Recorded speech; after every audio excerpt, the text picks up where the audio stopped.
A gente está aqui com 35 adolescentes e jovens e adultos, pessoas que estão engajadas nas ações missionárias 2021, e nós temos um prazer muito grande de receber o senhor aqui hoje, nessa tarde, porque a gente acredita muito que as estratégias precisam mudar de acordo com o tempo que nós vivemos. E como eu já expliquei para o senhor, o nosso projeto não teria como seguir o modelo tradicional, como nada teria como seguir o modelo tradicional, né? Diante do que nós temos vivido. Então, nós temos hoje a possibilidade de atuar, cada igreja atuando no seu contexto com ações missionárias. E o senhor vai se apresentar, claro. Eu só quero dizer para os nossos queridos que estão aqui hoje, o pastor André Bahia foi meu supervisor no Haiti, no ano de 2017, e foi lá que eu conheci um dos projetos que hoje, que assim, abriram os meus olhos de uma forma muito grande, que é o desenvolvimento comunitário. Antes de conhecer o pastor André Bahia, eu ainda não conhecia esse projeto, esse tipo de projeto, né?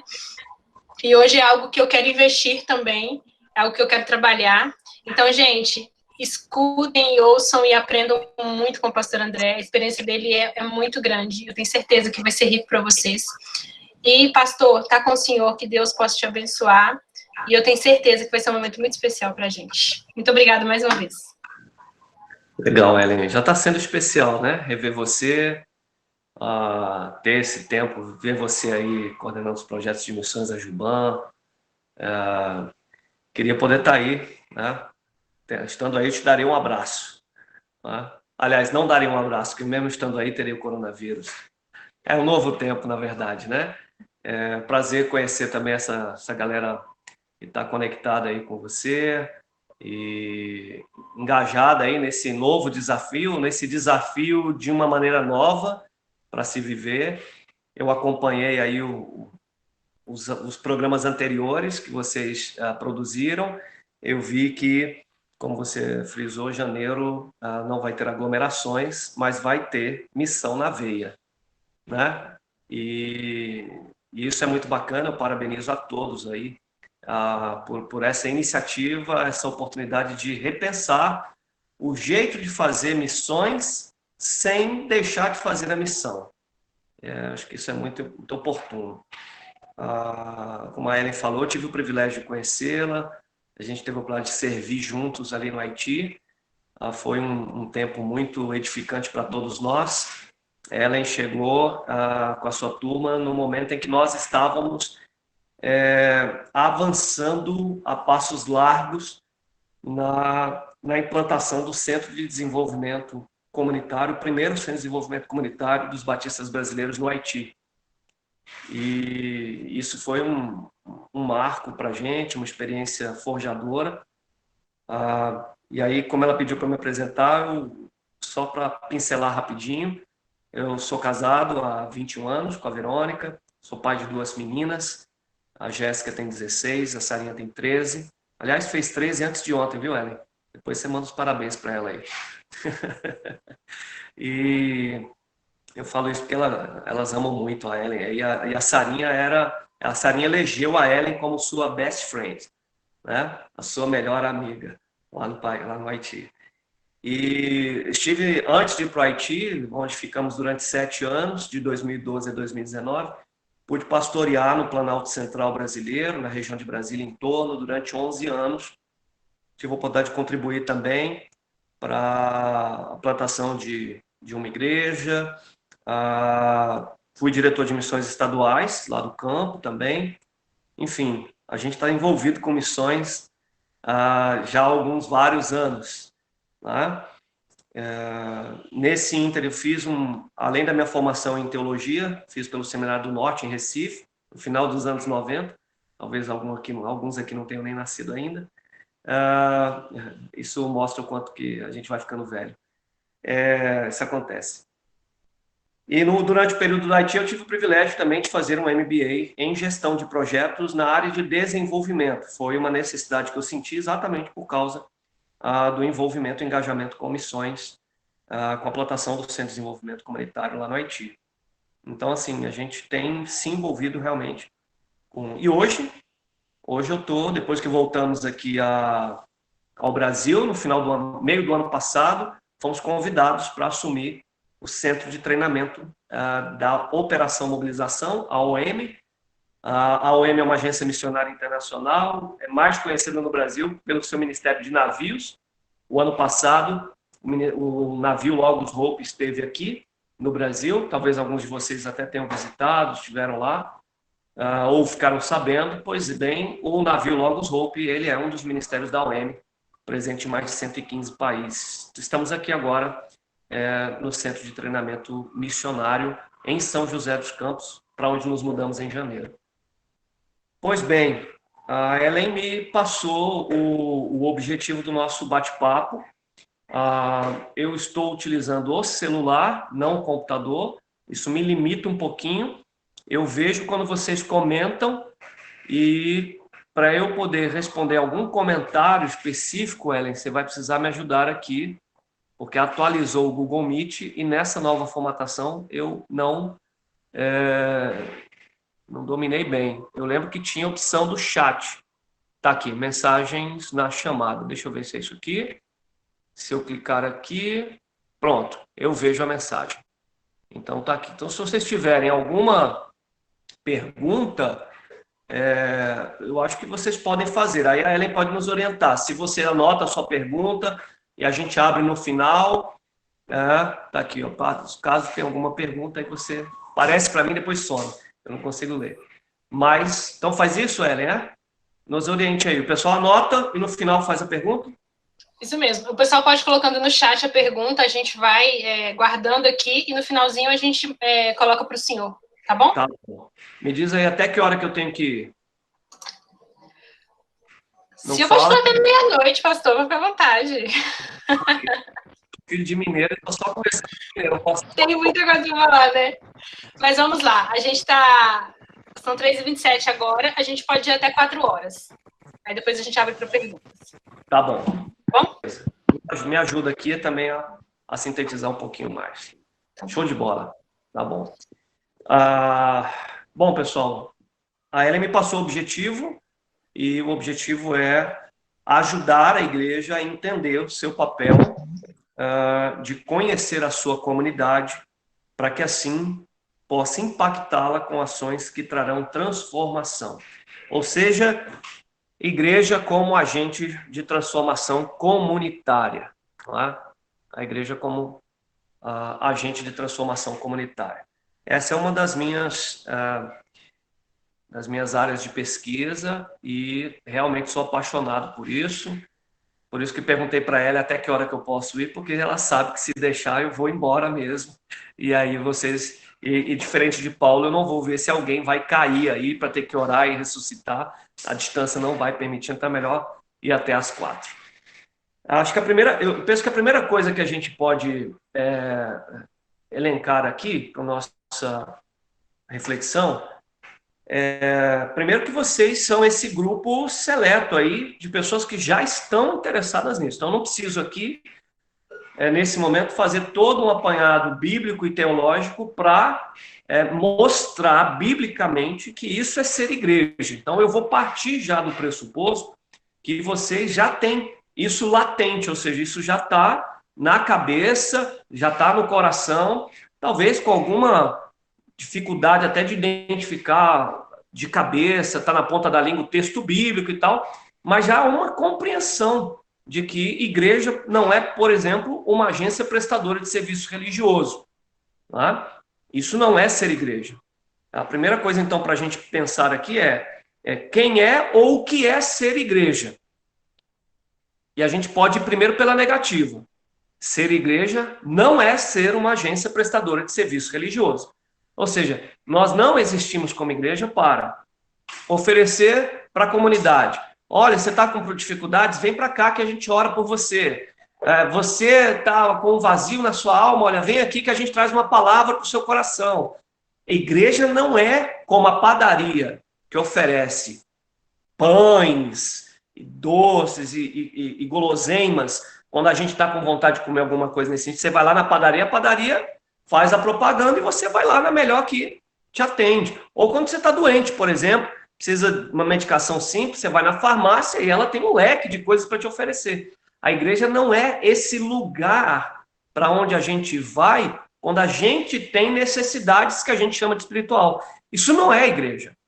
Isso é uma agência prestadora de serviço religioso. Então, biblicamente, igreja, ela é a agência do reino de Deus na terra. Esse é o conceito teológico, ou seja, você não vai achar essa frase na Bíblia, mas ao estudar igreja no Novo Testamento, e quando você amplia para o Antigo Testamento e vê a função do povo de Deus no Antigo e no Novo Testamento, o que a gente percebe? Que ser povo de Deus é ser, na linguagem de Jesus, sal da terra, luz do mundo. No conceito, vamos dizer assim, no pensamento, no estudo que a gente faz de tudo isso, qual que é o conceito teológico? Teológico quer dizer isso, né? Qual é o conceito que a gente desenvolve a partir do que a Bíblia nos ensina, que é a teologia bíblica? Igreja é a agência do reino de Deus. Isso é ser igreja. Então, não é um lugar para eu ir no final de semana. Não é como o posto de gasolina, que o meu carro está com o tanque na reserva e eu tenho que ir para lá para encher. E isso não é igreja. Templo não é igreja. Igreja é o povo adquirido por Deus, de propriedade exclusiva de Deus, né, que é transformado em agência de transformação. Na linguagem paulina, nós fomos reconciliados para sermos agentes da reconciliação. É um texto lá de 2 Coríntios, capítulo 5. A gente conhece muito bem o verso 17, aquele pois que está em Cristo nova criatura é, as coisas velhas se passaram, tudo se fez novo, e aí a gente dá um ponto e não lembra o que tem depois. Verso 18 e 19 tem que ser lido. Tá? Nós fomos reconciliados para sermos agentes da reconciliação. Então, acho que a primeira coisa importante para a gente pensar aqui, um projeto missionário que está buscando uma estratégia nova para esse novo tempo, é lembrar que o tempo é novo, mas o princípio não muda. Igreja é a agência do reino de Deus. A igreja existe como povo de propriedade exclusiva de Deus para testemunhar das grandezas daquele que nos tirou das trevas para a sua maravilhosa luz. É o texto do apóstolo Pedro. Então, primeiro ponto, repito, é a gente ter muita certeza da nossa identidade. Quem somos? Porque isso reflete diretamente no que vamos fazer. Se a gente não tem clareza de quem somos, ou se a nossa compreensão, por exemplo, se nós somos a casa de Deus, o que a gente vai fazer? A gente vai tentar tirar o povo da casa do diabo e vai colocar dentro da casa de Deus. Então, a gente vai desenvolver uma série de ações para trazer pessoas. Isso vai na contramão do ensino bíblico. A palavra igreja no Novo Testamento é eclesia. Eclesia quer dizer chamados para fora. Quando a nossa identidade é igreja templo, igreja instituição, igreja prestadora de serviço religioso, a gente não se vê chamado para fora. A gente desenvolve ações para chamar para dentro. Então, as ações missionárias dessa agência prestadora de serviço religioso, ela faz tudo para chamar para dentro. E aí tudo é um gancho, tudo é um anzol. Eu vou lá, ajudo o pessoal com cesta básica, com roupa e tal. Por quê? Porque eu quero que eles venham assistir o culto. Porque eu quero que eles venham. Isso vai na contramão do Novo Testamento, vai na contramão da teologia bíblica. E o novo tempo, de fato, impede, por exemplo, vocês se reúnam em BH para fazer 10 dias de impacto na grande BH. Impede, mas isso não muda quem nós somos. Então, o primeiro ponto, repito, quem é ou o que é ser igreja. Igreja é a agência do reino de Deus. Né? Vale a pena, e aí a gente não vai ter o tempo para fazer isso aqui, mas eu deixo aí, vocês estão em excelentes mãos, de Ellen, para vocês terem um bate-papo muito legal sobre reino de Deus. É um outro conceito e um outro entendimento muito importante de aprofundamento. Não sei se vocês sabem, mas o tema Reino de Deus, ele é o tema mais falado e ensinado por Jesus. Só nos 3 evangelhos, Mateus, Marcos e Lucas, conhecidos como sinóticos, ou seja, eles tiveram a mesma ótica, a ótica judaica para o advento de Jesus, a chegada de Jesus, por isso sinóticos. Só nos 3 evangelhos, primeiros evangelhos, o tema reino de Deus aparece sem repetição, porque em alguns textos, nos três evangelhos, ele se repete. Sem contar a repetição, ele aparece mais de 60 vezes. Reino de Deus. Nenhum outro tema ocupou mais o ministério de Jesus do que reino de Deus. Então, eu e você não podemos menosprezar o estudo, né, o aprofundamento sobre quem é o reino, o que é o reino de Deus. Não podemos.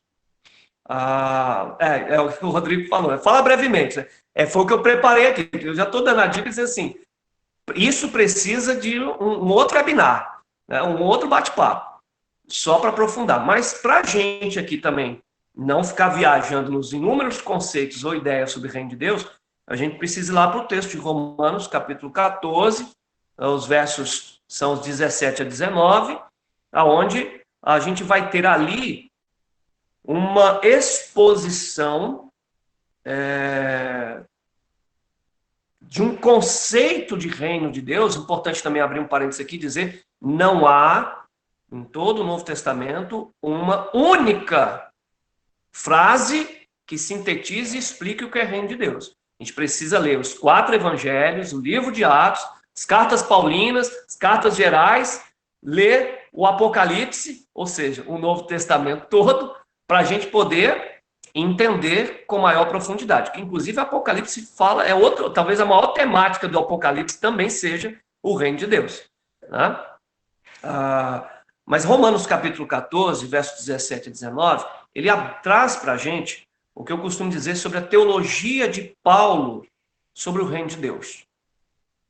E ele vai dizer, quando ele está abordando ali as questões práticas da vida da igreja, tanto a de Roma quanto a igreja espalhada pelo Império Romano, uma vez que a carta aos Romanos é uma carta que também circula o Império, ele vai dizer, ele está ali apresentando alguns conceitos práticos, especialmente naquela questão, né? Alguns achavam que um era um dia mais importante, outros diziam, não, todos são dias importantes. Um dizia assim, não tem que comer carne, não tem problema comer. E nessa discussão cultural que tem ali, que está vivendo a igreja de Roma, Paulo vai trazer à tona o reino de Deus, exatamente porque é o elo que une igreja, Cristo, os apóstolos e a igreja. O reino de Deus não é comida e nem bebida, mas é paz, justiça e alegria no Espírito Santo. De sorte que aqueles que assim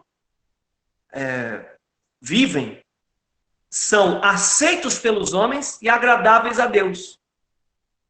De maneira que nós devemos investir, gastar tempo, né, nos dedicar à paz, e aí eu vou usar um termo aqui geral, e ao desenvolvimento comunitário. Eu vou explicar isso daqui a pouquinho. Ele vai usar a expressão edificação mútua. Edificação mútua. Nessa abordagem de Paulo sobre o reino de Deus, a gente vai perceber algumas verdades sobre o reino de Deus.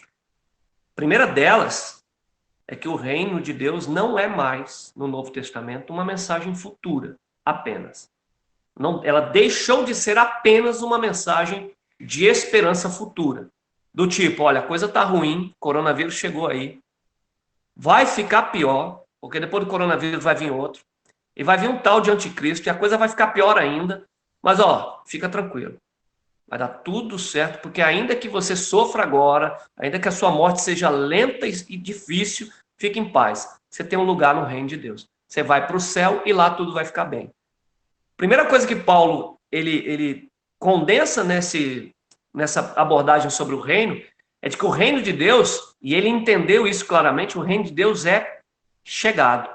O reino de Deus é presente. O reino de Deus chegou.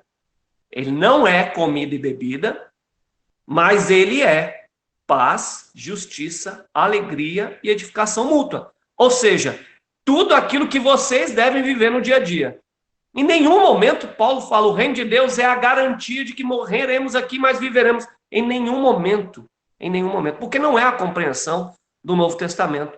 Não é a compreensão da igreja que nasce de Jesus. Não é a compreensão da igreja que cresce pastoreada por aqueles que foram testemunhas oculares, que caminharam com Jesus. Essa galera entendeu a mensagem de Jesus, de que o reino de Deus chegou, está próximo e acessível. O reino de Deus, que era promessa no Antigo Testamento, prometido pelos profetas, agora é uma realidade. Primeiro porque ele chegou, ele é o rei. É a mensagem do Apocalipse. A mensagem do Apocalipse não é a mensagem do fogo e ranger de dentes. A mensagem do Apocalipse é a mensagem de que aquele que está sentado no trono, tudo governa. Tudo governa. Então tem de bom ânimo. Pode viver. Aliás, viver mesmo. Eu abro aqui um outro parênteses. Eu tenho desenvolvido uma série de mensagens na PIB de Caçapava, onde a gente está trazendo o tema Novo Tempo, redescobrindo a fé que influencia nossas ideias e ações. E o texto base da nossa reflexão é Hebreus 10:38. O meu justo viverá pela fé. Viverá. Não é o meu justo esperará o futuro baseado na fé. Não é. Essa é a mensagem do reino. Então o reino é presente. E outra verdade sobre o reino é que o reino, onde ele chega, ele transforma. Não tem um lugar onde Jesus passou que ele não transformou. Os seus 3 anos de ministério. Não teve nenhum lugar onde a igreja chegou, a igreja do Novo Testamento chegou, que não houve, e eu vou usar uma expressão aqui que nada tem a ver com ideologismos, mas não teve nenhum lugar onde a igreja do Novo Testamento chegou que não houve revolução. A revolução do amor. Outras consequências dela. Mas não teve um lugar onde essa igreja, que nasce com um entendimento muito claro, que o reino de Deus não é nem comida nem bebida, mas é paz, é justiça, é alegria verdadeira que vem do Espírito Santo, que é edificação mútua. Não teve nenhum lugar que esse pessoal chegou, que os governantes e a população disse, olha, aqueles baderneiros que estão, a gente tem ouvido falar que eles têm causado burburinho por aí, cara, eles chegaram aqui na nossa cidade. Lembra disso? Está no livro de Atos. Por quê? Porque aonde o reino de Deus chega, ele transforma. Ele transforma. Então, quando a gente percebe que igreja é ser agência do reino de Deus, esse é o conceito, a chegada do rei, que tudo governa, e quando ele governa, Shalom é estabelecido. Shalom no Antigo Testamento é muito mais do que a tradução livre português para paz. A paz do Senhor, meu irmão. Mas é muito mais do que um cumprimento ou uma paz da alma. Não é. Shalom quer dizer o seguinte, está tudo desorganizado, tudo zoneado. Mas quando Jesus está sentado no trono, todas as áreas da vida, todas as esferas da criação, elas são colocadas no seu devido lugar. Isso é paz. Então, a nossa fé, ela influencia todas as esferas da criação. Todas. Por quê? Porque o reino de Deus não é um reino espiritualista, não é um reino místico, não é um reino do além. O reino de Deus, onde Deus governa. E o salmista vai dizer, Salmo 24, verso 1, se eu não estiver enganado, do Senhor é a terra e tudo que nela há. O mundo e todos os que nele habitam. Não há 1 milímetro da criação a qual Cristo não diga é meu. Abraham Kuyper, antropólogo cristão. Então, reino de Deus traz para a gente uma compreensão muito próxima, inclusive, e é claro que tem que ser próxima, né? Dado que vocês ouviram aí no primeiro webinar de vocês, o pastor Lucas comentou sobre a missão de Deus. A missão é de Deus. E aí, quando a gente tenta resumir, outra temática muito legal para aprofundar, mas o que é a missão de Deus? Na linguagem paulina, é Deus reconciliando consigo mesmo todas as coisas. Ele cria tudo perfeito, o pecado corrompe tudo que ele criou perfeito, e Cristo reconcilia com Deus tudo que o pecado corrompeu. Ou seja, a gente é chamado para viver o reino de Deus no mundo. Nós não fomos chamados para viver o reino de Deus apenas no céu. O céu é um resultado do sacrifício de Cristo na cruz do Calvário, mas que começa aqui, na transformação onde ele chega. E aí nós somos por isso que a gente, quando recebe a Jesus, você levanta a mão, eu recebo a Cristo como Senhor e Salvador. Você não foi teletransportado aos céus. A Ellen já me ouviu falar isso algumas vezes. Né? Por que a gente está aqui? Aceitei Jesus. Se o reino de Deus é lá, por que você ficou aí? Porque Deus é carrasco, ele quer te ver sofrer. Ou porque você não está bonzinho ainda o suficiente, tem que ser lapidado para conseguir chegar para São Pedro e deixar você entrar no céu. Isso não é bíblico. Por que a gente já recebe a Jesus, é transformado e permanece aqui? Porque as trevas são o resultado da ausência de luz. E não ao contrário. Não existe nenhuma escuridão com capacidade, por mais densa que seja a escuridão, capacidade de apagar a luz. Isso não existe na física, porque não é a realidade. Agora, a menor das fagulhas da luz dissipa qualquer treva, a mais escura que seja. Porque as trevas é a ausência de luz. Eu e você fomos tirados das trevas para a sua maravilhosa luz. E isso é que somos uma agência, não de eletricidade, não de energia elétrica, mas uma agência que ilumina o mundo. A igreja existe porque o mundo existe. No céu, a gente pode até, nesse sentido, dizer, no céu não vai ter igreja. Igreja tem aqui e agora, porque a igreja é a agência do reino de Deus na terra. Então, a primeira coisa que a gente está fazendo aqui é o quê? Identidade. Identidade. É saber quem somos. Porque isso reflete diretamente no que vamos fazer. Então, o que vamos fazer? Vamos iluminar, vamos salgar, vamos ser agentes de transformação. Então, segunda coisa importante para a gente colocar aqui, eu falei esses primeiros 5 minutos exatamente sobre essa introdução rápida de 5 minutos que fiz aqui, foi exatamente para dar o conceito de identidade, que é fundamental. Quem somos influencia o que vamos fazer. Mas tem um outro aspecto importante aqui. Quem é a nossa comunidade? Esse é um outro conceito que a gente precisa aqui frisar. Não pode ficar... Para quem é a nossa comunidade? Nossa comunidade, ela primeiro não é e não se restringe a nossa irmandade, ou seja, aqueles mesmo da nossa fé e ordem. Os irmãos da mesma fé e ordem, eles são a nossa comunidade. Ou, ainda mais restrito, pessoal da minha igreja local, eles são a minha comunidade. Lembra?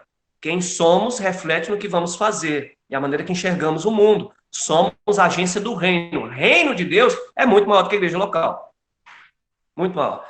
O reino de Deus automaticamente leva a gente a pensar no mundo. No mundo. O John Stott tem um livro fantástico sobre isso. Né? Faz a gente abrir os olhos para o mundo. Amar a Deus é amar o mundo, como ele amou.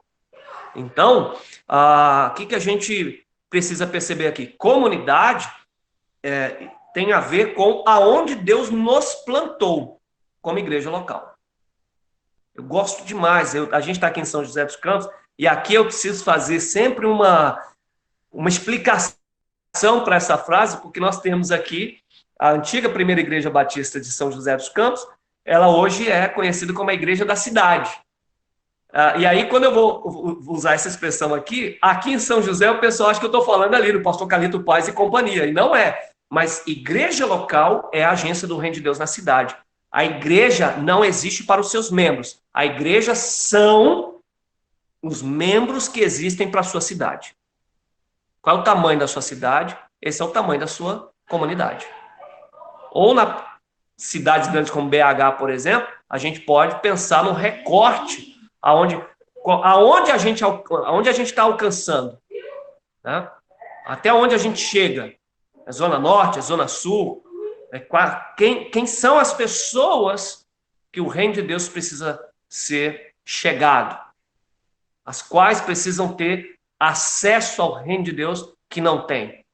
Porque é isso que nós somos, os agentes do reino, que levam e dão acessibilidade ao reino para essas pessoas, colocam elas na porta. Então, quem é a minha comunidade é fundamental para a gente poder não abrir mão dessa percepção. Primeiro, que nós somos agência do reino de Deus na comunidade. E na comunidade implica necessariamente uma percepção de que nós somos muito mais do que os membros que formam a nossa comunidade de fé. Então, quando a gente está falando de comunidade aqui, nós estamos falando da área de influência direta a qual, na sociedade, na criação, vou além da sociedade. Normalmente a gente fala de sociedade, você pensa normalmente só em pessoas. A igreja local, quando pensa na comunidade, precisa pensar, uma agência do reino, quando pensa em comunidade, precisa pensar em a área de influência direta que nós exercemos para sinalizar o reino de Deus, que o reino de Deus chegou naquele lugar. Então, comunidade, nós estamos falando disso aqui, tá bom? Então, esses dois conceitos, claro que eu gastei muito mais tempo falando aqui sobre igreja, porque, repito, se a gente não sabe quem a gente qualquer coisa que a gente fizer tá bom e a gente nunca vai acertar o alvo. E, ao mesmo tempo, se a gente tiver uma visão distorcida de que igreja é a agência prestadora do serviço religioso, nós vamos fazer atividades com fins religiosos. Então, ter essa compreensão é fundamental porque ela reflete nas nossas ações. Mas não esquecer que quando a gente fala de comunidade aqui, não estamos falando da comunidade de fé. Nós estamos falando da área de influência da criação aonde nós estamos inseridos. Tá bom? Ellen, eu preciso só fazer aqui uma pausa rapidinho, tá bom? Me dê aí 1 minutinho, se você tiver avisos para fazer, me dê 1 minutinho só, por favor. Gente, enquanto o pastor está ali na pausa dele, o Eduardo colocou uma indicação de livro aí para vocês. O Reino Entre Nós, de Maurício Cunha. Não sei quantos aqui já ouviram falar dele. Hoje ele é o idealizador do CAD Brasil, que é um centro de desenvolvimento comunitário que começou lá em Fazenda Rio Grande, no Paraná. E ele também é o idealizador de um curso chamado SEDEC, que é um seminário, na verdade, que até o ano passado, obviamente foi presencial, esse ano foi online, né? É um curso de 10 dias lá em Fazenda Rio Grande, no Paraná. O pastor André já fez esse curso, eu fiz esse curso em 2018, e os meus amigos radicais também fizeram. É um curso, assim, excepcional para quem quer trabalhar diretamente em comunidades vulneráveis. Fazenda Rio Grande é uma comunidade vulnerável, o CAD começou lá, e hoje ele já se expandiu por vários locais do Brasil. Não sei se vocês já ouviram falar no CAD Maré, eu estive lá também, e foi uma experiência fantástica. O pastor já voltou. Voltei. Valeu, gente. Então, a gente falava aqui sobre identidade, que é fundamental, e aí vocês que estão aqui, me parece que tem a ver com os projetos de janeiro, né? Vocês estão pensando nisso. E talvez não sejam os pastores que estejam aqui. Talvez você está olhando assim, caraca, como é que eu vou falar isso com o meu pastor? Então, a gente vai deixar para vocês aí alguns materiais. Eu já vi que a Ellen compartilhou o livro, está falando aí do SEDEC, eu ia comentar aqui também. Eu quero no final aqui deixar alguns elementos, alguns subsídios bons para que você possa, inclusive, abençoar o seu pastor e ir caminhando para que essa questão da identidade ela seja cada vez mais bíblica e isso permita que as ações também sejam cada vez mais bíblicas, tá bom? Então, deixa eu partir aqui para a questão mais prática, vamos dizer assim. Deixar questões operacionais. Sabemos quem somos e sabemos o leque, o tamanho da área de influência da criação aonde nós vamos influenciar. Objetivamente falando de um projeto missionário, eu quero elencar aqui, compartilhar primeiro com vocês aqui o que foi a metodologia de desenvolvimento integral de comunidades que a gente aprendeu e desenvolveu no Haiti e como que isso pode ser utilizado, por exemplo, no seu projeto missionário aí, ou na sua comunidade, entendendo que o seu projeto missionário ele não vai se restringir a 10 dias, por exemplo, mas você está na comunidade olhando agora para 2021, tá? Então, o que a gente pensou? Numa metodologia, a primeira coisa a fazer é a entrada na comunidade. Lembrando, comunidade é aquela área de influência onde nós sinalizamos o reino de Deus em todas as esferas da sociedade. Aquele espaço que envolve uma geografia. Primeira coisa é entrar nessa comunidade. Pasmem vocês, pastorei uma igreja no Distrito Federal, quando eu assumi a igreja tinha 10 anos, e eu sempre gostei de fazer isso, né? Claro que eu só aviso isso depois que eu assumo o pastorado, não aviso antes. Mas eu fui numa padaria que ficava a 50 metros, 100 metros do templo da igreja. E eu cheguei para esse senhor, eu tinha acabado de mudar para o bairro, e eu cheguei para ele, senhor Joaquim, o senhor conhece uma igreja batista aqui? Eu acabei de mudar com a minha família para cá, nós somos batistas, o senhor conhece uma igreja batista? Ele olhou para mim, falou, igreja batista? Rapaz, você me pegou agora. Falou, mulher, aquela igreja que fica lá perto do mercado tal, é a igreja batista? A mulher falou, não, é a Assembleia de Deus. Ele, é verdade. Não sei não, moço. O templo da igreja ficava a 100 metros, há 10 anos. O senhor Joaquim não conhecia a igreja. Eu fiz isso na barbearia, eu fiz isso no mercadinho.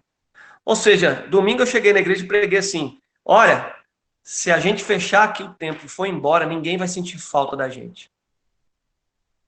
Então, a primeira coisa que se pensa quando vai pensar em projeto é assim, a gente já está aqui, o pessoal já conhece a gente. Isso pode não ser uma verdade. Então, você precisa pensar como que vai entrar para a comunidade. Como é que você vai ter uma entrada na comunidade? Então, o que a gente fez, por exemplo, lá no Haiti?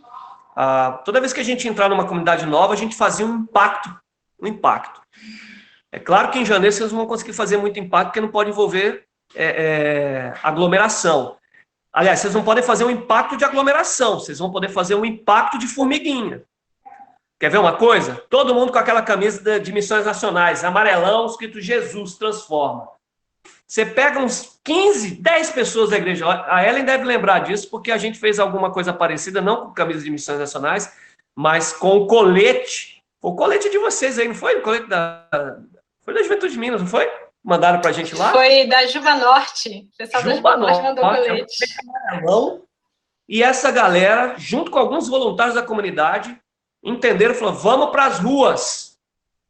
Aquilo foi um impacto na comunidade. Então, você tem que pensar numa estratégia para a entrada, para a comunidade falar assim, quem que é esse povo aí?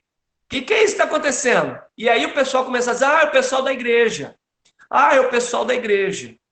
Então, uma estratégia de entrada na comunidade. Feita a entrada, fica mais fácil. Quando você usar de novo aquela camisa amarelinha, por exemplo, aí lá na padaria do seu Joaquim, a gente vai fazer uma reunião ali no nosso auditório, ou no templo da nossa igreja, e a gente queria que o senhor fosse. Quando você chegar, o seu Joaquim não vai ficar dizendo, quem é esse pessoal aí? O que eles estão me chamando para quê? Você é partido político, será? Você acha que esse é coisa de vereador, hein, que quer se candidatar? Não, o seu Joaquim já sabe que aquele pessoal daquele colete amarelo, o pessoal daquela camisa, é o pessoal da igreja. Pode ser que por isso ele não queira, mas isso vai abrir muitas portas para muita gente.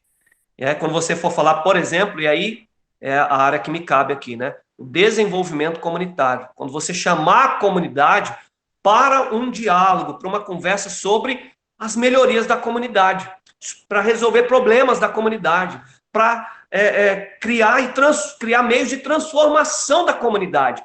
Essa é a chamada. Por quê? Você não está fazendo projeto social, você não está chamando aí a comunidade ou transformando a igreja numa ONG. Reino de Deus, onde ele chega, ele transforma. Chamar as pessoas para a transformação é também chamá-las para o reino de Deus. Então, quando você chama a comunidade e entra na comunidade e diz assim, olha, nós vamos fazer um grande encontro para discutir ou pequenos grupos, estratégias, né? Eu sempre penso em tudo, agora eu lembro de janeiro que não pode ter aglomeração. Mas assim, olha, seu Joaquim, a gente queria reunir alguns 4, 5... Ouvir aqui, a gente queria vir aqui bater um papo com o senhor e mais algumas pessoas para a gente falar sobre a nossa comunidade. A gente queria ouvir o senhor. Então, entra na segunda etapa, que é o diagnóstico da comunidade. Então, a primeira coisa é entrar. Por que eu não comecei com o diagnóstico? Porque se a sua comunidade não sabe que vocês estão lá, a primeira coisa é vocês dizer que vocês existem. Então, pensa numa estratégia para vocês terem essa entrada na comunidade. Entrou? a primeira coisa a fazer, a próxima coisa a fazer é o diagnóstico comunitário. E aí, tem um material muito legal, mandei para a Ellen aí, já confeccionaram. Quando a gente estava lá no Haiti, não tinha esse material fácil não, viu, Ellen? A gente teve que ralar muito para entender, para conhecer esse negócio. Agora já está mais fácil aí, ó. Tem um material muito legal do guia da Flaxo. Eles montaram um guiazinho muito bacana sobre diagnóstico participativo. Você vai encontrar aí diagnóstico rápido participativo ou diagnóstico participativo. Difere muito pouco. E todas as duas situações são válidas para o seu projeto missionário.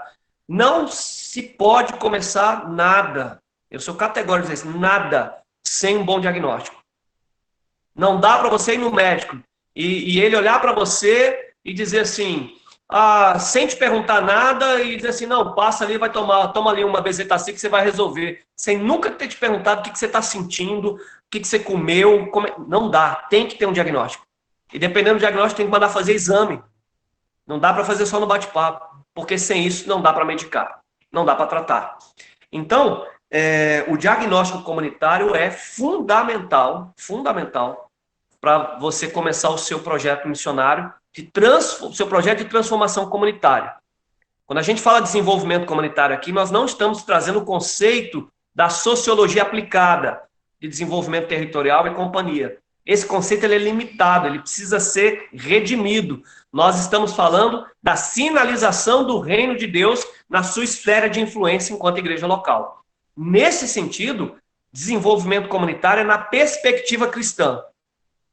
Toda vez que você me ouvir falar aqui de desenvolvimento comunitário, você traz para o conceito para a perspectiva cristã, que é a sinalização do reino de Deus.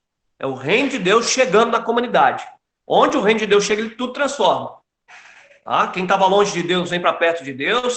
Quando tinha a parte ecológica destruída, ela vai ser refeita. Onde tinha corrupção, ela vai ser combatida. Então, aí, todas as esferas da criação, elas vão ser alcançadas com a transformação, porque o reino de Deus é Deus sentado no trono, tudo governando e regendo tudo para a sua glória. Então, nesse sentido, o diagnóstico é fundamental. Então, para ser objetivo aqui, até porque eu acho que eu já estou entrando no segundo tempo, a gente precisa pensar em 3 elementos do diagnóstico.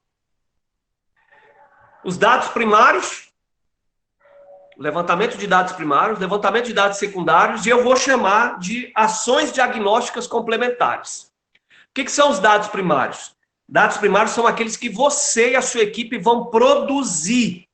Pesquisas próprias, é o próprio censo que você vai fazer, você vai montar lá um questionário, lá no Haiti a gente fez isso, Ellen lembra, nós montamos um questionário, montamos esse questionário, fizemos um teste com líderes da comunidade, pessoas de diferentes áreas, crente, não crente, de outras igrejas, gente sem igreja, comerciantes, das diferentes áreas, fizemos o teste, montamos um questionário para conhecer quem é a comunidade. Esses são dados primários, é aquilo que você pesquisa por meios próprios. Exemplo, o censo comunitário. Os dados secundários são aqueles que já estão publicados, são dados oficiais, publicados, que você pode ter acesso. Por exemplo, dados do IBGE sobre o seu município.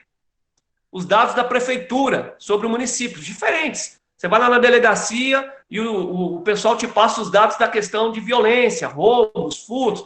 Você vai no bombeiro e ele te fala a quantidade de vítimas. Você vai no hospital. Os dados oficiais que a Secretaria de Segurança Pública, esses dados são dados secundários. Por isso que tem essa nomenclatura. Primário é aquilo que você produz, secundário é aquilo que já está oficial e publicado. E eu vou chamar aqui de ações diagnósticas complementares. Você vai encontrar em alguma literatura, isso está dentro dos dados primários, mas eu gosto de trazer isso como um elemento. Por quê? Porque ele não é, por exemplo, apenas fazer um censo, casa em casa. A gente fez isso lá no Haiti, a Ellen lembra. 7 semanas, batendo de casa em casa, foram 584 casas. Todas foram entrevistadas com formulário, senta aqui e me conta essa história. Depois você tem que tabular todos esses dados e tudo. Mas existem ações complementares. Por exemplo, o mapeamento da comunidade, mas um mapeamento participativo. A gente está falando de diagnóstico participativo comunitário. A comunidade participa para fazer um mapa da própria... não dá para pegar lá no Google? Dá. Mas se você não fizer participativo, você vai conhecer a comunidade não vai se conhecer. Então, você vai para o mapa, pega até o Google Maps, faz uma plotagem grande, ou então pega vários papéis A4, cola no outro, faz um grande mosaico branco, assim, bota numa folha de madeirite, e aí você começa a desenhar. Fala, gente, nós estamos aqui. O que que tem? Vai desenhando. Chama as mulheres, chama as crianças, chama os adolescentes, chama os comerciantes, chama os jovens, e eles vão olhando, eles vão construindo o mapa da comunidade. Mapa mesmo, estamos falando de geografia, um mapeamento. Onde está a escola, onde está o bombeiro, onde estão os órgãos públicos, onde estão os órgãos privados, o comércio, as igrejas, a área de lazer. Faz o mapa junto com eles. E aí, quer ver outra ação diagnóstica complementar? Entrevistas, e a gente na linguagem sociológica, né, sociologia aplicada, diz assim, as entrevistas com os atores comunitários. Calma, gente, não é ninguém que faz teatro, dança, não é isso não. É aquele pessoal que está numa função importante, uma função de influência na comunidade. Por exemplo,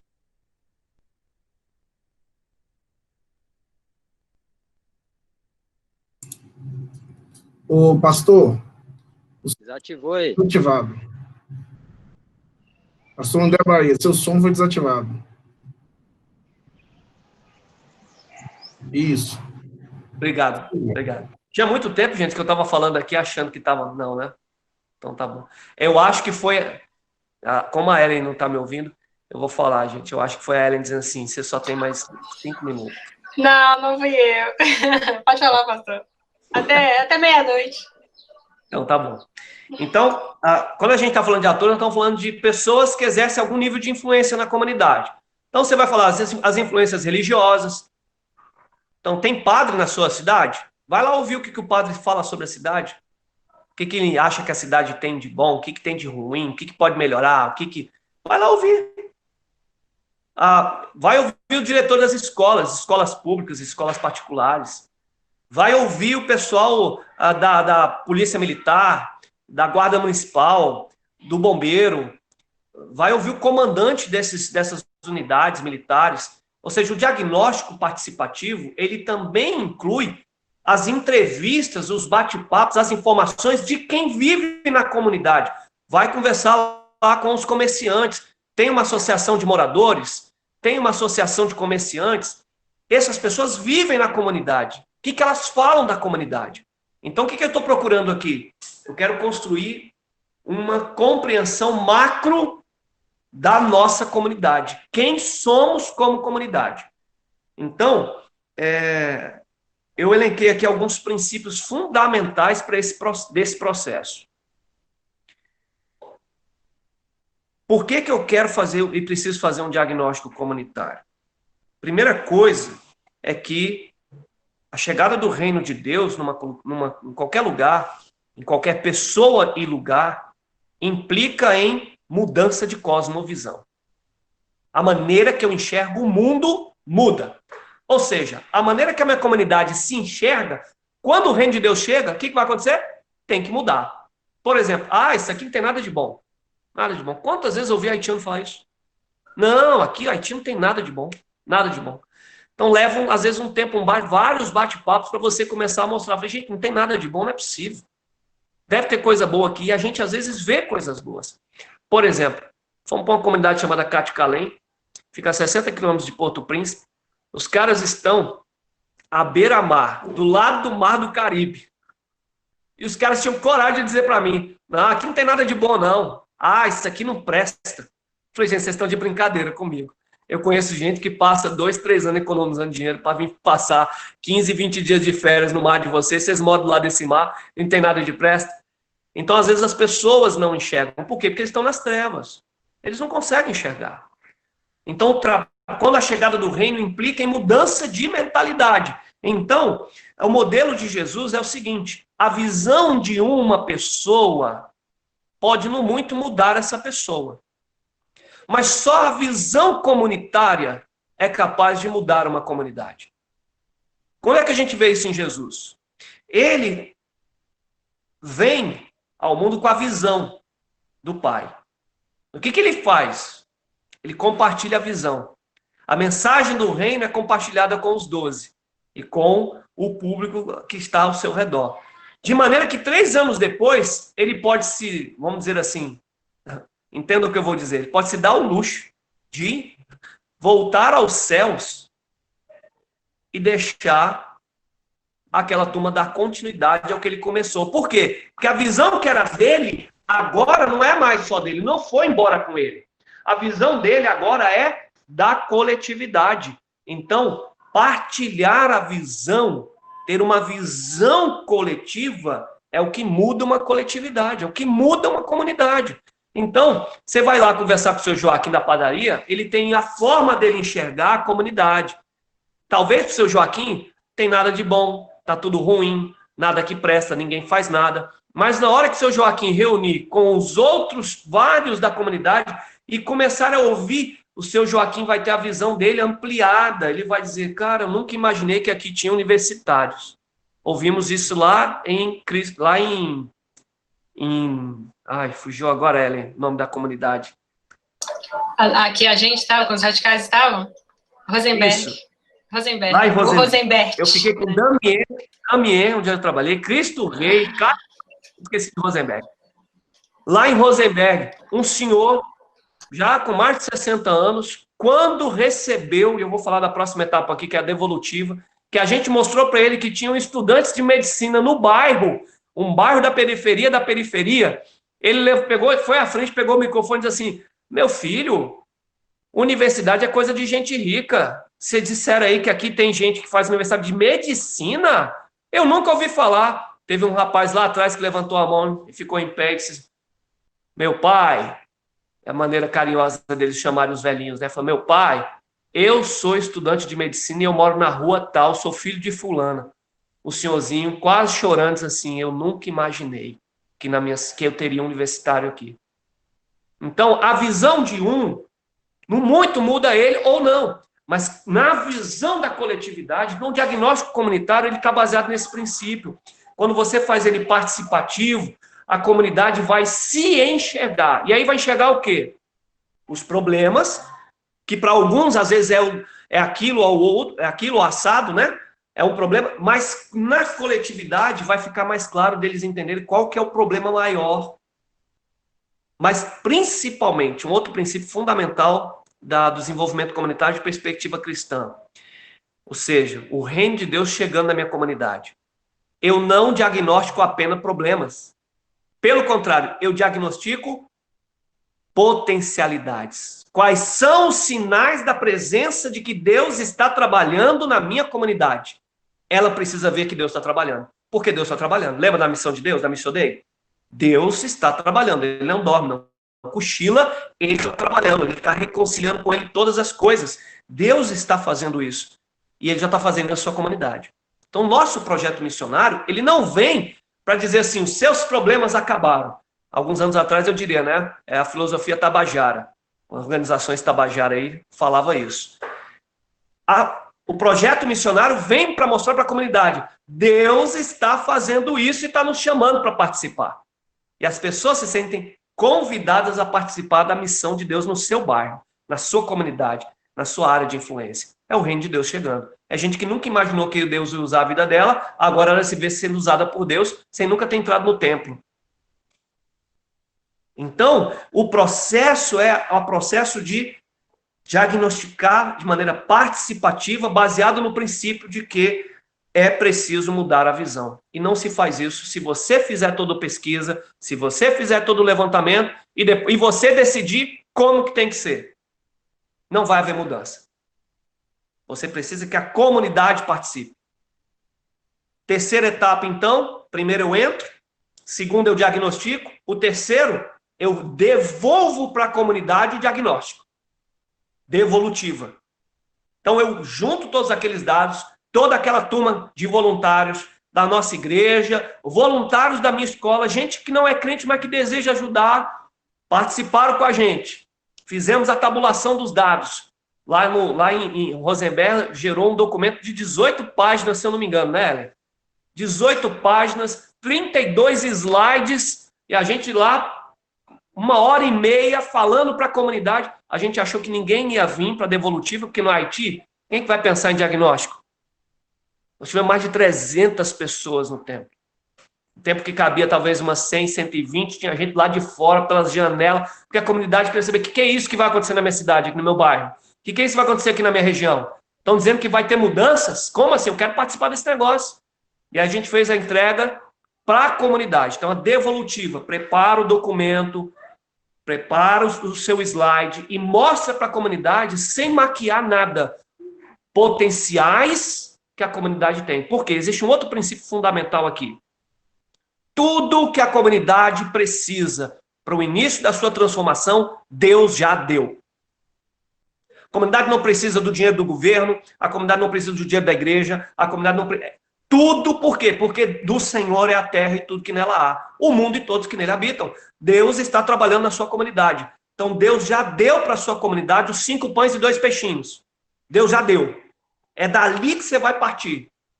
Quando fizer o diagnóstico, você vai ver a multidão de 5 pães e 2 peixinhos que você vai ter na comunidade. E aí, isso se torna um elemento de partida para você chamar a comunidade para a 4ª etapa. Então, a 3ª é devolutiva, uma grande assembleia. A gente que é batista, a gente pode falar bem, né? Eu digo sempre que eu convoquei uma assembleia, a primeira assembleia da comunidade Rosenberg, né? Bom pastor batista tem que ter assembleia. E aí, você convoca a comunidade. E aí, irmãos, um outro princípio fundamental do reino de Deus. Você convida todo mundo e trabalha com quem vem. E aí a gente convocou a comunidade e, para nossa alegria e surpresa, naquele dia vieram cerca de 300 pessoas para ouvir aquele negócio. A gente faltou fé na gente, a gente fez umas 50 cópias do documento, teve que juntar a gente de 4 em 4, de 5 em 5, porque não tinha como fazer cópia na hora. Então não falta fé não, querido. Faz o diagnóstico, mobiliza a sua comunidade, reúne os dados, mapeia, faz as entrevistas, marca um dia, e aí a gente fez a devolutiva em 2 momentos. A gente fez a devolutiva para o grupo que trabalhou com a gente de líderes, e depois a gente fez para a comunidade como um todo, então eles se sentiram valorizados também. Fizemos a devolutiva para a comunidade, e aí agora vem a 4ª etapa. Você olha para a comunidade e diz assim, e agora? Com tudo que vocês têm, com tudo isso que Deus já deu para vocês, vocês vão fazer o quê? Cruzar o braço e dizer assim, quem aqui é voluntário para se envolver com o que Deus está fazendo? E aí a gente montou grupos de reflexão, grupos de discussão sobre desenvolvimento da comunidade. Você quer falar alguma coisa, Helen? Quero, rapidinho. Gente, vocês podem fazer as perguntas de vocês aí no chat ou mandar para mim ou para o Eduardo, tá bom? Porque eu já sei que o pastor está finalizando, porque eu estava nesse processo. Então, eu já sei que essa parte já é o finalzinho, tá bom? Pastor, pode continuar falando, é só para o pessoal saber que já pode fazer pergunta, tá bom? E a gente vai responder depois. Beleza. Então, a gente entra na 4ª etapa. Nosso projeto missionário, 4ª etapa foi, partindo do diagnóstico, naquele momento em que está todo mundo lá reunido, você fala assim, e agora? Deus deu isso tudo para vocês. O que vocês vão fazer? Queremos convocar vocês para se envolverem com o que Deus está fazendo na comunidade de vocês. E aí você convoca o povo para se envolver em grupos por esfera da sociedade. Então, você pega lá os pessoal da área de educação, eles vão pensar em transformação da comunidade na área de educação. Gente da área de segurança, na área de segurança. Construção civil. Gente de igreja, vão pensar na igreja. Enfim, as mais diferentes áreas. Gente das artes vai pensar em artes, música, teatro, dança. Todas as áreas representadas na sociedade, na sua comunidade. Você vai montando os grupos, vai inscrevendo o pessoal, e aí foi um frenesi naquele dia, né? Foi montando, e nós tivemos 182 pessoas voluntárias para iniciar o processo de reflexão sobre desenvolvimento da comunidade, sobre transformação comunitária.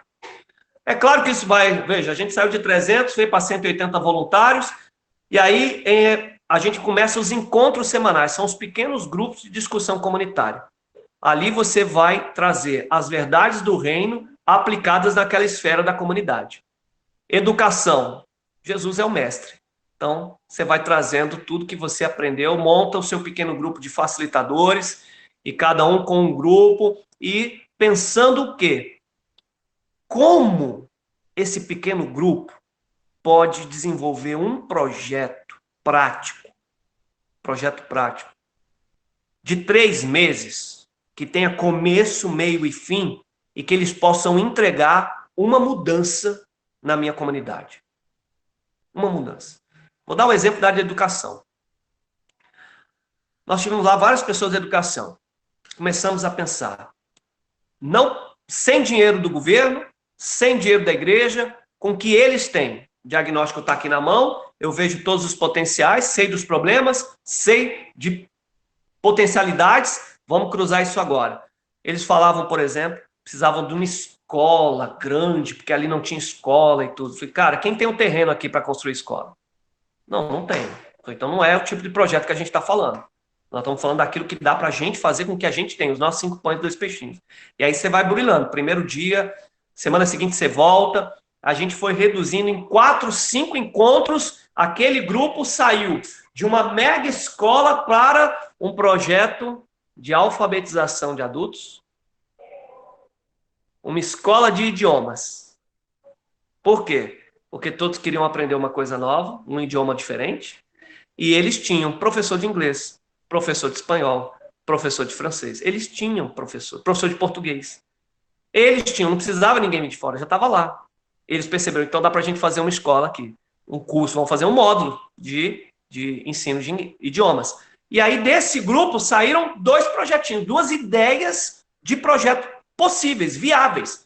Uma escola, um curso de alfabetização para jovens e adultos e uma escola de idiomas para português, inglês e espanhol, porque eles tinham os professores. Então você sai da 4ª etapa, que é a reflexão, os grupos de reflexão para a transformação da comunidade, e aí vai para a próxima etapa. Esse mesmo grupo agora é transformado num grupo de trabalho. Eles vão pegar a ideia e vão transformar numa ação.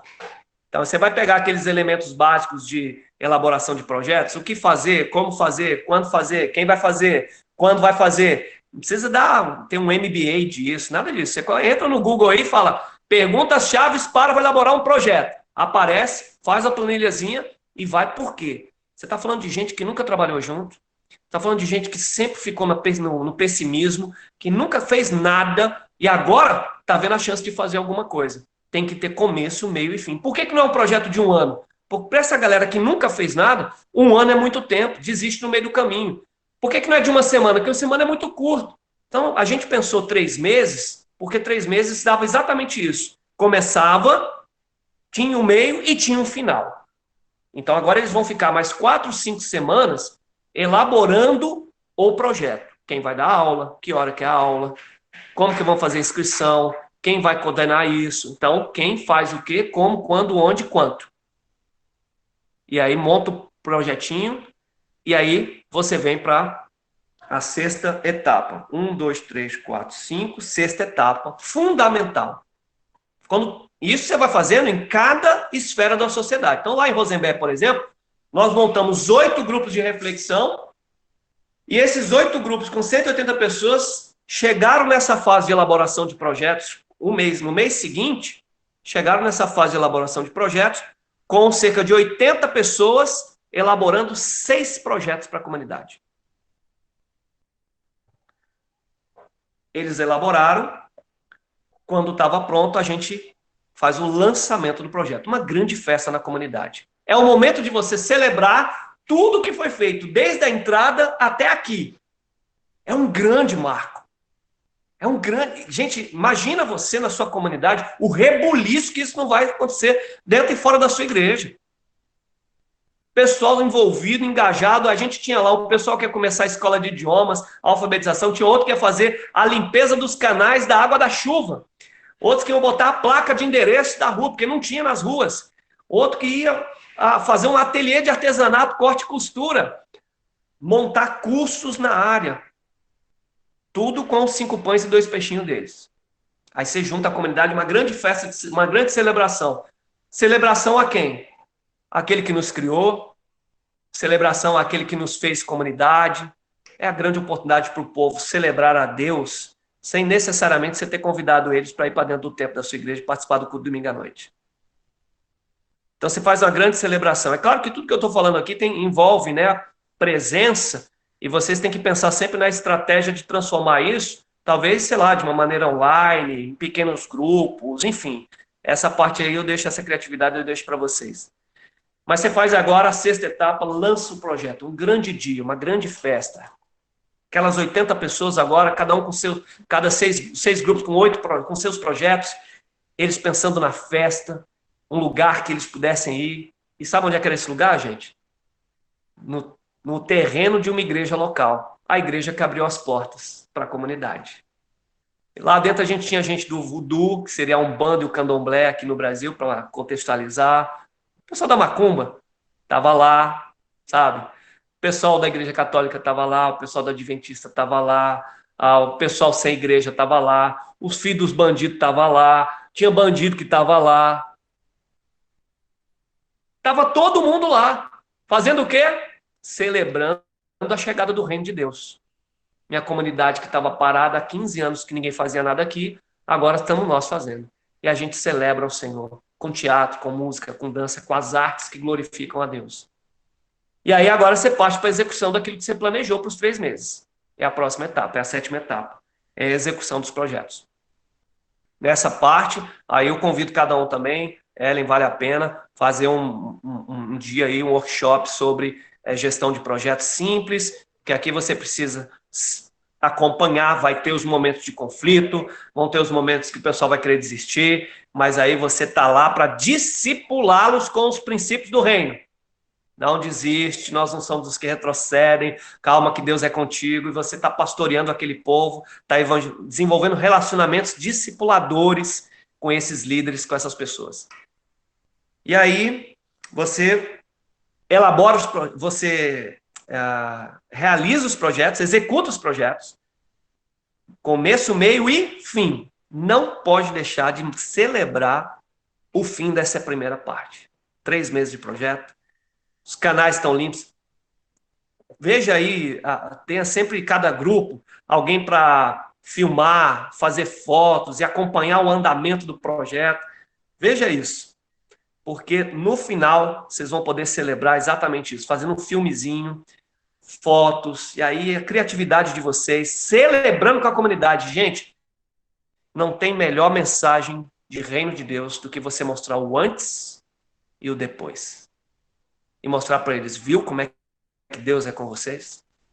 Por que vocês estão tão longe de Deus, se Deus está junto com vocês? Aí é hora de você virar o cajado, meu amigo, e peia no povo, porque já estão servindo ao Senhor. Celebre o resultado.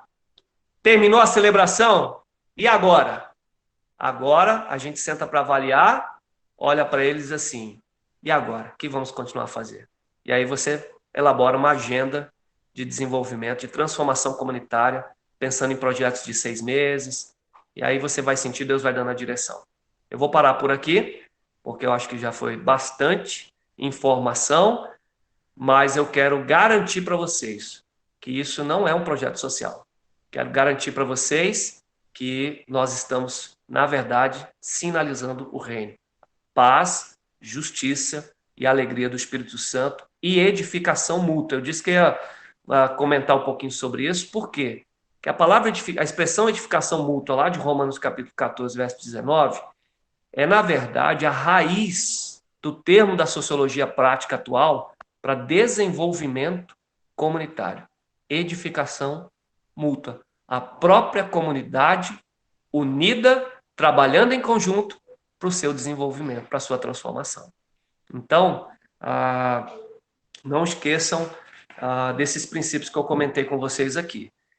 Mudança de cosmovisão, ou seja, a visão de uma pessoa muda uma pessoa. A visão de uma comunidade muda a comunidade inteira. Foco nas potencialidades. Tudo que a comunidade precisa para começar o seu processo de transformação, Deus já deu para essa comunidade. Trabalhe com 5 pães e 2 peixinhos e o Senhor vai multiplicar. E, só para completar, Ellen, lembre do provérbio, pense grande, sonhe grande, comece pequeno. William Carey, pai de missões modernas, já é uma das frases conhecidas dele. Espere coisas grandes de Deus, faça coisas grandes para Deus. E lembrando do princípio de Jesus, o que queres que eu te faça?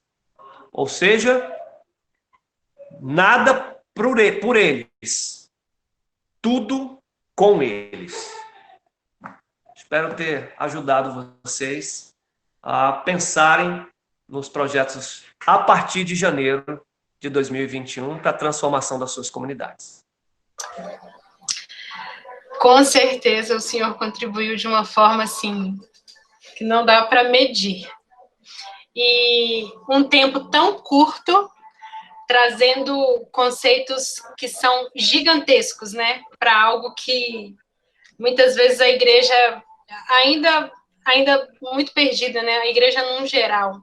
E isso é algo que, assim, a gente precisa realmente se apropriar para que a igreja, como uma organização, como um corpo, né, possa, de fato, fazer a diferença das nossas comunidades. Não mais como aquele elefante branco, né, aquele prédiozinho estático lá e ninguém sabe, o seu Joaquim não sabe. Imagina quantos não sabem, né? Mas, pastor André, o tempo que a gente teve aqui foi um tempo maravilhoso. Eu só preciso e posso agradecer ao senhor por tudo que o senhor realmente trouxe para a gente. Tomara que tenhamos parte 2 desse negócio, porque é muito grande tudo isso, né, gente? Não cabe numa reunião de 1 hora, não cabe. Gente, vocês estão livres para fazerem perguntas para o pastor André. Pode usar o chat ou podem ligar o microfone e falar, não tem problema, tá bom? Fiquem à vontade. Porque se vocês não fizerem perguntas, eu farei perguntas para ele. Então, fiquem à vontade, tá bom, gente? Eduardo Varela está por aí ainda. Eu tô quietinho aqui, eu tô gerando algumas coisas.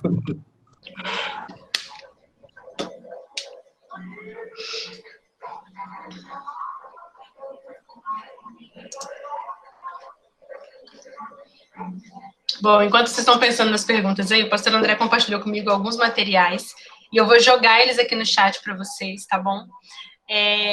Gente, leiam, se interessem por isso, estudem sobre isso, porque é fundamental que a gente tenha esse conhecimento, se aproprie disso, para que nós possamos realmente fazer um bom trabalho nesse tempo diferente, né, que nós teremos. E eu tenho certeza que esse material aqui vai enriquecer demais a gente, demais mesmo. Inclusive, Ellen, enquanto o pessoal vai pensando nas perguntas, eu quero recomendar fortemente esse que você acabou de postar aí, o Tia Fund. Inclusive, o link que eu mandei para ela, que ela está compartilhando com vocês, é da página do Tia Fund, que eles tratam igreja e comunidade. Tia Fund é uma organização cristã de desenvolvimento, de transformação comunitária. Gente, é material, assim, para vocês, sabe, nem dormirem, porque o trabalho deles é... Faltou tempo aqui, Ellen, realmente vai ter que ter um segundo tempo. Eles fazem o que nós não fomos ensinados a fazer, nem nos nossos seminários, nem nas nossas igrejas. Então, fica tranquilo, se o seu pastor nunca falou disso, fique em paz, porque ele também não recebeu. Então, assim, não cobra, a gente só dá o que tem. Mas o Tia Fund trabalha a área do... O que é desenvolvimento comunitário de perspectiva cristã? É o discipulado comunitário. Lembra que a gente ouve falar muito sobre discipulado? É mais do que antes. Discipulado, mas a gente sempre pensa no discipulado 1 a 1. Uma pessoa com outro. Esse é um aspecto do discipulado. Existe o outro, que é o discipulado a igreja discipulando a sua cidade. É isso que a gente está falando aqui. Então, o Tia Fund trabalha esse material. Então, assim, se debrucem na página do Tia Fund sobre igreja e comunidade. Tem muito material para vocês aplicarem. Alguns vêm mastigadinhos, eles estão acessíveis aqui no Brasil. Então, vale muito a pena mesmo. Recomendo fortemente. Ô, pastor, André, surgiu uma pergunta aqui da Isabel, é o seguinte, a comunidade dela é uma área comercial. Quais dicas o senhor poderia dar para que ela possa realizar uma atividade lá? Deixa eu ver se eu entendi. Ela é uma comerciante? Não, parece que a igreja dela está numa área comercial. Não, o templo da igreja você se refere, né? O templo da igreja está numa área comercial. Parece que sim. Você confirma, Isabel? Ô, Dudu, é isso aí mesmo. A PIB-GV está na área central, no coração do governador Valadares. É isso que ela está perguntando. O que eles podem fazer? Ah, nossa, vocês são a igreja do coração da cidade. Mas Correto. olha que missão fantástica. Vocês são a igreja da cidade. Aí em Governador de Valadares pode falar, né? Porque se eu falar isso aqui, o pessoal vai dizer que vocês viraram Carlito Paz. Não é disso que a gente está falando aqui, né? Mas vocês, cara, são o coração da cidade. Então, assim, a pergunta não é o que vocês podem fazer, a pergunta é o que não vai. É tanta coisa que. É dizer assim, o que não dá para fazer. Porque dá para fazer muita coisa. Olha, eu vou compartilhar aqui, abrir meu coração. Eu sonho que a gente, como igreja, a comunidade, ela diga assim: cara, se vocês saírem, nós estamos perdidos. Se um dia olha, vocês não podem ir embora, não. Eu assisti, o pessoal da comunidade diz assim: eu assisti um filme aí que diz que vai ter um dia que Jesus vai voltar e vocês vão embora. Cara, o que a gente faz para ir com vocês? Porque se vocês forem embora daqui, eu vou ficar perdido. Não estou me referindo ao templo, não, tá? Eu estou me referindo à igreja ser o coração da cidade. Então, assim, no templo, o diagnóstico vai apontar. Vocês podem ter certeza disso. O diagnóstico vai apontar o que dá para fazer no templo e o que vai ter que ser feito nos bairros, o que vai ter que ser feito em outros parceiros, por exemplo, escola da comunidade, de repente dentro do batalhão da polícia militar. O diagnóstico é que vai apontar as ações. Agora, quando você precisar fazer a assembleia da comunidade, onde é que você vai fazer? Vou fazer no auditório, pô. No auditório, no templo da sua igreja, é o auditório da comunidade. Então, assim, é claro que eu não conheço aqui os detalhes, né, do dia a dia da igreja, suas tradições e tal, mas, assim, olhando de longe aqui, vocês estarem estrategicamente no centro de uma cidade, no centro de um centro urbano, sem dúvida nenhuma, um privilégio gigantesco que Deus está fazendo em Governador Valadares, por exemplo. Não sei se eu ajudei, né? Na sua resposta, falta o diagnóstico, né? E ele vai apontar o caminho. Ok. Pastor? O diagnóstico vai apontar o caminho. Ele já respondeu aqui. O terceiro ponto é a devolutiva à comunidade. Pessoal, a gente está aberto para perguntas. O Felipe já mandou uma aqui. Sobre esse tipo de trabalho em centros que não são tão carentes. Funciona? Alguma ideia? Cara, essa é outra máxima do reino de Deus. Essa ideia de que o reino de Deus é dos pobres, isso é uma teologia católica apostólica romana, mais franciscana, inclusive, do que geral. Ela não é necessariamente bíblica. O reino é de Deus, não dos pobres. Então, o que acontece? O reino de Deus, onde ele chega, ele transforma.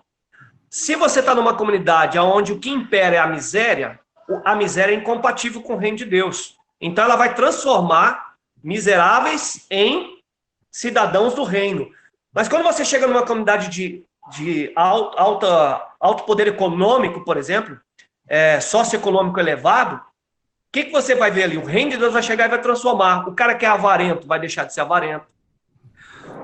A família que é materialista, ela vai ter a sua visão ampliada, ela vai deixar de olhar para as coisas de maneira material e vai olhar de maneira holística, ou seja, de maneira integral. Então, o reino de Deus não transforma só pobres, ele transforma onde ele chega. Vou dar um exemplo prático aqui. Eu fui outro dia na casa de um pastor amigo meu, ele mora num condomínio aqui próximo a São José dos Campos, aliás, em São José, mas mais afastado do centro da cidade, não é no centro da cidade, é mais afastado. E lá dentro do condomínio, a esposa brincou comigo, falou assim, eu falei, cara, vocês têm um society aqui dentro do condomínio, uma campo de areia, caraca, que fantástico. Ela olhou, o senhor pode vir aí fazer um trabalho com as crianças, que o condomínio é aberto.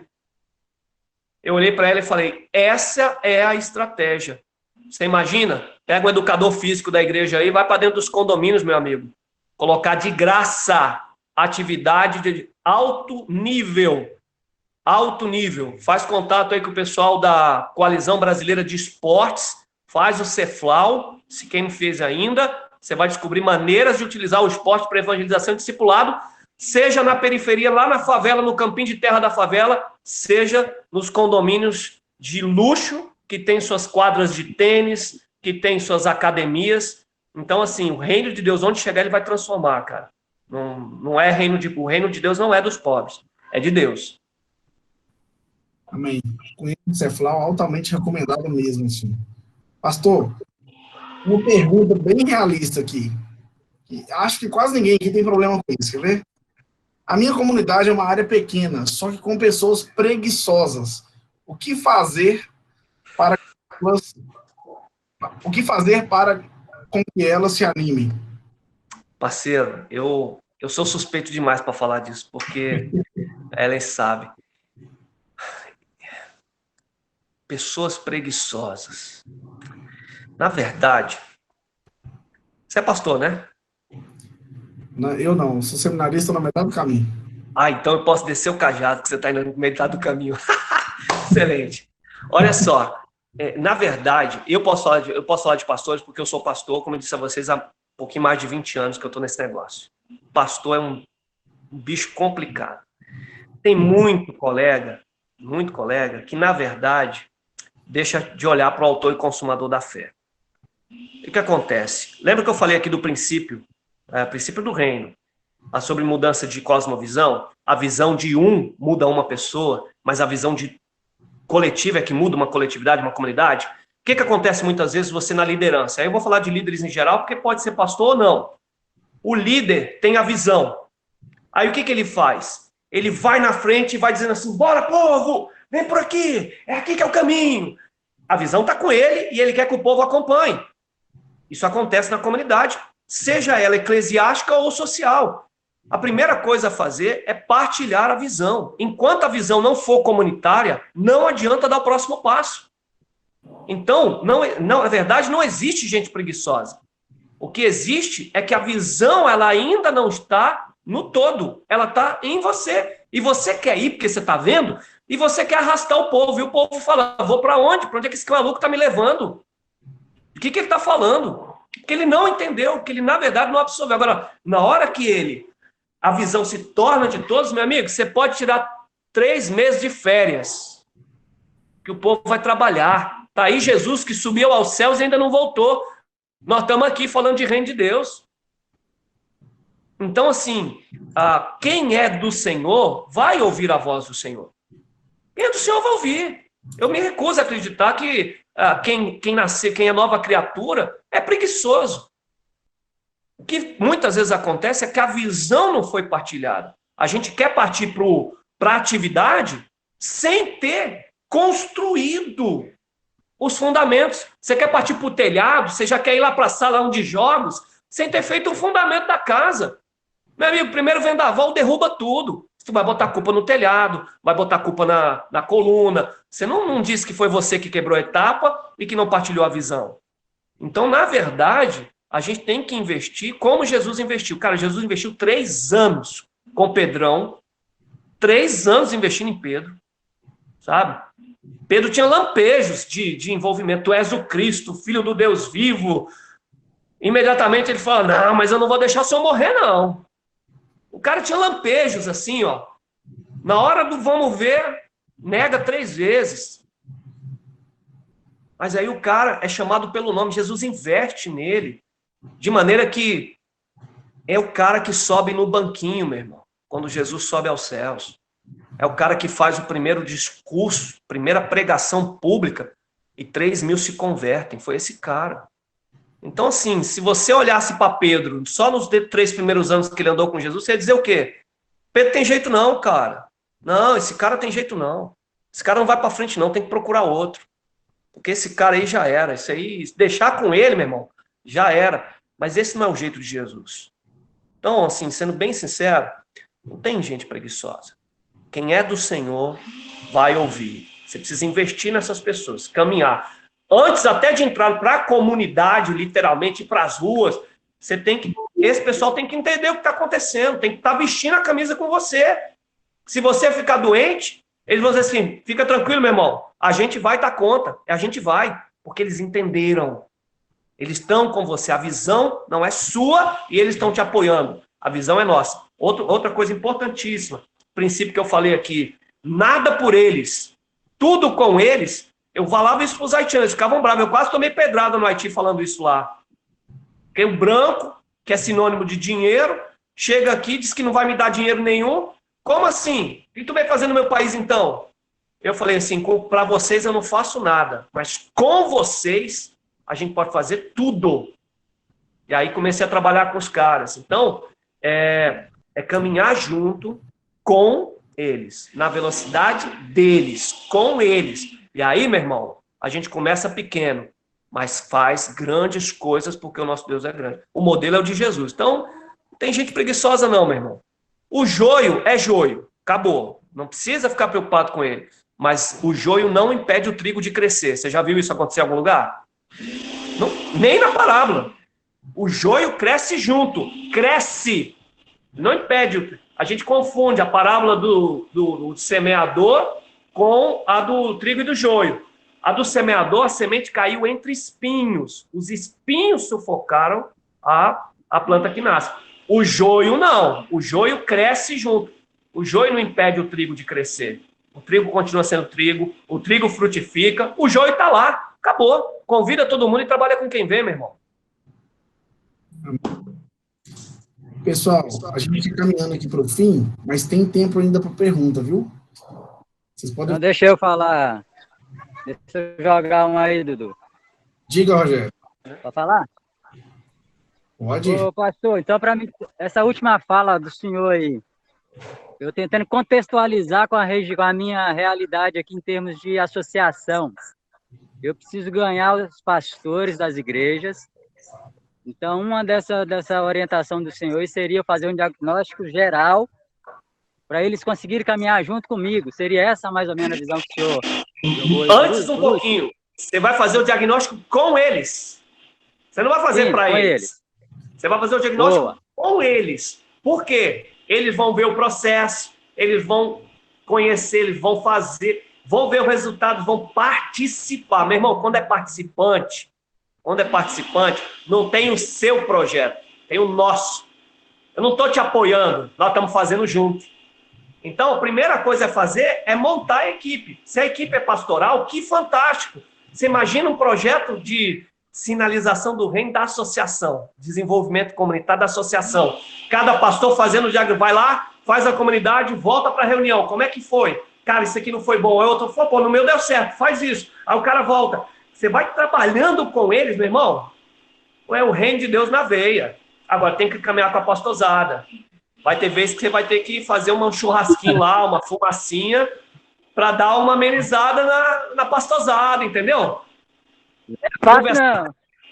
Vai ter que conversar sobre o campeonato brasileiro. Vai ter que fazer, meu irmão. Não tem jeito, não. Nem tá feio.